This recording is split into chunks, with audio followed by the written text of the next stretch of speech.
Endi bilmadim do'stlar, bu tasodifmi yoki Yevropada izg'ib yurgan Barselona qarg'ishi nomli gaplar yana o'zini amalda ko'rsatyaptimi?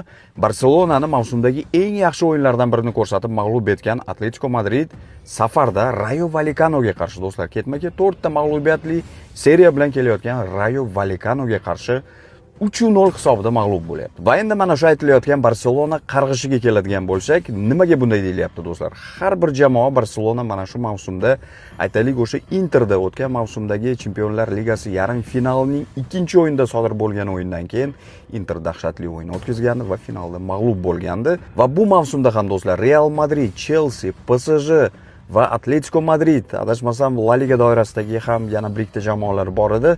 O'zlarini mavsumdagi eng zo'r o'yinlarni Barselonaga qarshi ko'rsatib mag'lub etishadi-yu, keyingi yoki undan keyingi o'yinda kutilmaganda mag'lub bo'lishadi. Atletico Madrid ham Rayoga qarshi hech kim kutmagan o'yinda mag'lub bo'ldi. To'g'ri, birinchi taymda rotatsiyalar bilan o'ynagan, hisob 2-0 tugadi birinchi taym va Diego Simeone ikkinchi taymda o'zining asosiy futbolchilarini maydonga tushirdi. Lekin bu ham yordam bermadi. G'alati ishlar bo'lyapti. Siz nima deb o'ylaysiz? Bu tasodifmi yoki o'sha yuqoridagi aytilgan gap rostdan ham bu mavsum o'zini ko'rsatyapti?